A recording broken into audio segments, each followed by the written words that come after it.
right, many thanks for staying with us on this 23rd day of June 2022. We've got a lot to go through in the day's papers and some of the top stories with my guests. Let me begin by introducing my guests who are here with us right now. From my far left there, we have Suleiman Shahbal. He's a technocrat, also an advisor to the Raila Odinga presidential campaign. Honorable Suleiman, welcome to the program. Thank you. Good morning. Morning to you too. Next to him is Wilson Sossion, a nominated member of parliament. Karibu sana. Asante. And we also have Suleiman Bashir, an advocate of the High Court. Thank you so much. To each of you, thank you. If you turn to the front page of the Standard, we could actually start there, get your responses on 46 days to the elections, whether you have any concerns about the IEBC's election preparedness so far. A couple of interesting things. Where the votes count, an interrogation of the recently audited report by the IEBC reveals regions the leading presidential candidates, Raila Odinga and William Ruto, must focus on to win the hotly contested election. And they have some numbers there and more stories on pages 4 and 5 of the Standard. Numbers game. Ruto and Raila tour select regions to attract critical voters. And we even have some tally of how many times they visited different regions.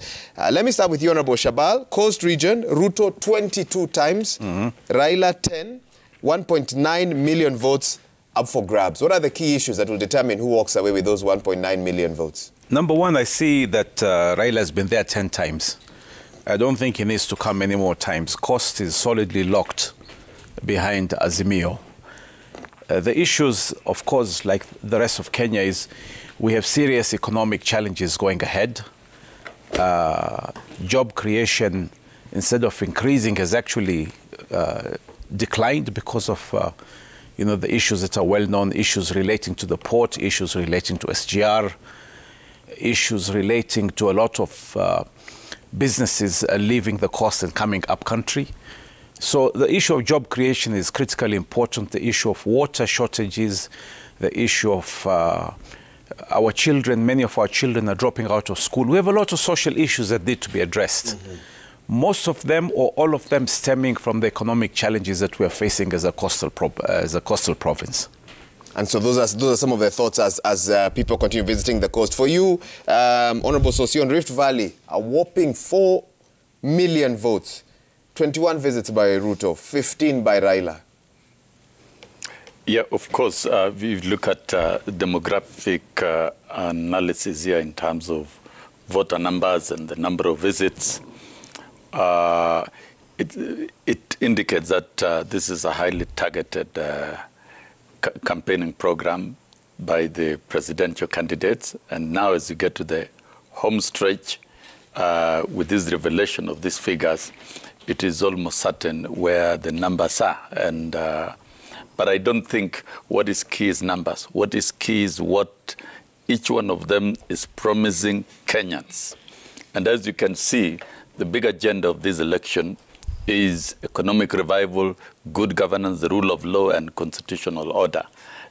So it will not matter how many times somebody has visited a given region. Even if you visit Rift Valley 100 times, Coast, whatever number of times, that doesn't count. What counts is the manifesto, what you are promising Kenyans, because a manifesto, once a person is elected as a president, that manifesto becomes automatically part of government policy, and where legislation will be required to implement certain aspects, it will be done. So I think at this time, regardless of the number of times a presidential candidate is visiting a given region, we should really move and look at the aspect of the manifesto. And looking at the bottom-up agenda, it's a very revolutionary model that speaks to the suffering majority of the citizens at the bottom of the pyramid, and it's all about mobility upwards, and it's all about social equality, and it's about economic exclusion of the majority of Kenyans over the years. To me, as a long-standing social justice fighter, it is the best thing to happen. when implemented, particularly when you're focusing on number one within the bottom-up economic model, creation of employment. And within this model of creation of employment, we want to reconfigure our economy to shift from heavy investment in capital into that. I wanted to direct to production sector. I'll come back to that. Will be very vibrant, and that is why when you look at the cost, it's about creation of jobs, it's about taking back businesses, it's about renegotiating and the effects of the SGR and other business, and looking also at the historical land question, which I think, to me, the framework within the Kenya Kwanza has spoken very, very strongly to all this. And no wonder. And we'll be waiting for the manifesto. It's next week, the launch, right? Yes. Yes. We will interrogate it. Already, let me, yes. The greatest facts are already out here and very attractive. Great. Bashir, jump in. What do you see when you look at these numbers? Where will the areas of focus be come August 9th? I think, Wahiga, the main reason as to why we can see so many visits being done at this time is that the kind of manifestos that we expect from these candidates ought to emanate from what those people on the ground share with them. For example, you are supposed to make frequent visits to the people of the coast so that you're able to figure out their key problems. By the time you go to Northeastern Nairobi area, Rift Valley and all that. So I think it's a very crucial thing for them to do and to keep doing, so that by the time someone is launching his or her own manifesto, he or she shall be able to capture the interest of those people. But now, it is indeed a game of numbers. I do not see Northeastern being factored in as one of those areas that had been highly visited. I think I think these presidential candidates may not be so much keen on figuring out the interest of the people, but rather what they are looking at is the number issue. They are trying to see which region has the biggest numbers, and I think that's why they are hell-bent on making so many visits there. Just look at the numbers here. I think one of the areas that has been largely marginalized is Northern Kenya, but I don't see it being featured as the top most part of areas that had been visited. And I think the other thing that Wahiga we have to underscore is that I can see from the data that the Honorable Deputy President has made more visits than Raila. You know, I think I can see that there's a bit of energy on his part with respect to the number of rallies that he has done around the country.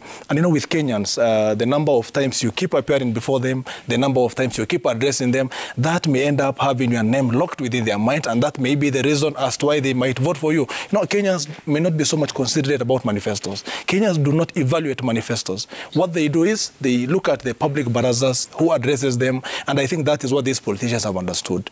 This is what these key presidential candidates have understood. They just want to see which area has the best number of people, the biggest population, keep addressing them, keep visiting that area, have your name locked within the minds of those people. And I think that is the same strategy that we can see. Honorable Shabal, do you agree with that William Ruto is at an advantage? Because clearly, if you just look at these numbers top level without digging too deep, he clearly has made more visits. Ukambani 14 times versus the 2 times that Raila has visited, or Mount Kenya 36 versus 15, for example.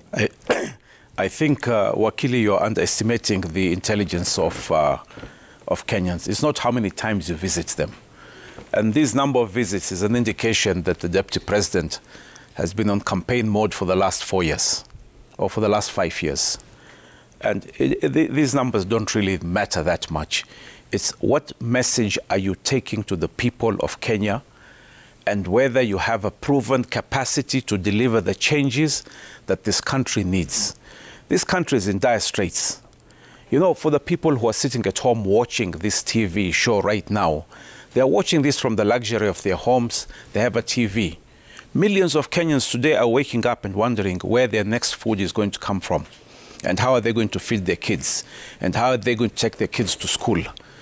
And the rhetoric and the promises that we're hearing, what is important is who can deliver. And if we look at the record of the Prime Minister, the historical record, the record shows that this is a man who can deliver.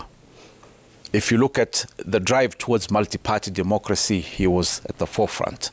If you look at the drive to bring the second liberation, he was at the forefront. If you look at the drive to bring the new constitution, he was at the forefront. If you look at the drive to bring devolution, he was at the forefront.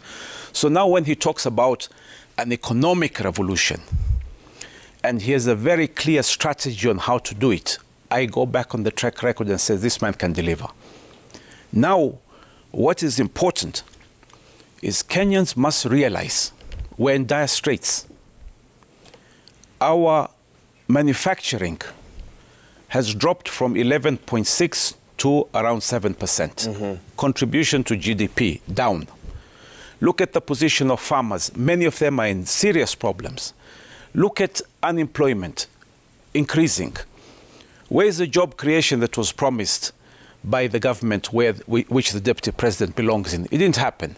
Where is the growth in manufacturing? It didn't happen. Okay. Where is the food security? It didn't happen. So let's not talk about, a lot of fantastic manifestos. People can write manifestos. Who can deliver them? That's the question. That's the question. And it's not how many visits you make. This is campaign. And Prime Minister's campaign started jana na juzi. But these numbers are not a reflection of what Mwananchi on the ground is thinking. And don't underestimate the intelligence of Kenyans. So, Sion, how many visits? Does that matter? Does it show some have been campaigning since the start of a second term? When you're in leadership, you don't lead in the ivory tower. You must meet people. And I'm seeking this from experience. So that, of course, the principle of our constitution is public participation, so that people can participate, can be part and parcel of any developmental activity. And I think trying to baptize leadership visits by elected leaders to look like it's campaigns is the wrong thing. Number two, these visits that has been indicated, of course, it indicates that William Ruto has been very vibrant, energetic, and active, and has visited many parts of the country. But I would like to talk about the visits within this campaign period and what they intended. There have been visits to projects, to programs, to activities, to mobilize people. You must mobilize people. You must meet them. You must connect with them. That's what leadership is all about. And the greatest thing that I admire, and which is a paradigm shift from the politics that we've done in the past, of tribal, of ethnic mobilization, even the manifesto that we are awaiting as Kenyans from Kenya Kwanza, is people-driven. There have been very thorough, detailed, and intensive bottom-up economic models in all counties by Kenya Kwanza, and headed and directed by the deputy president. Because the economy of Coast or Mombasa County, for example, is not the same as Tana River. And that is why there's been a deliberate visit to try and map out the priorities areas within the bottom-up of Lamu, Tana River, and everywhere else in the country. And these are documented, and there will be charter signed with those particular counties.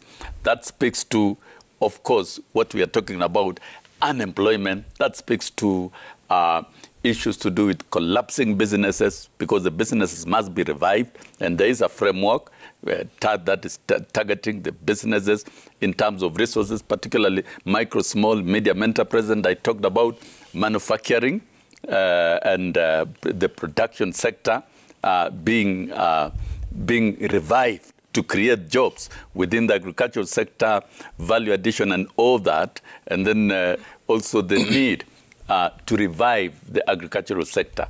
And this, you cannot do it by sitting in Nairobi. You do it by visiting people. And you visit equitably. Even Northern Kenya has been visited. And these visits will go on. And let us not wish away the manifesto. The manifesto is a master plan, so that when a president is elected, Kenyans are also voting the manifesto as well. So we cannot wish it away. And that is why it must be properly documented. And as you can see, within the Kenya Charter, so that it doesn't look like it's mere street pronouncement or blanket and shallow engagements, that there is continuous discussion on specific areas and signing of charters of the same. Because as a presidential candidate, if you sign to commit, that binds you. And that is and anybody can demand for implementation of the same right after election. And that is why I'm saying,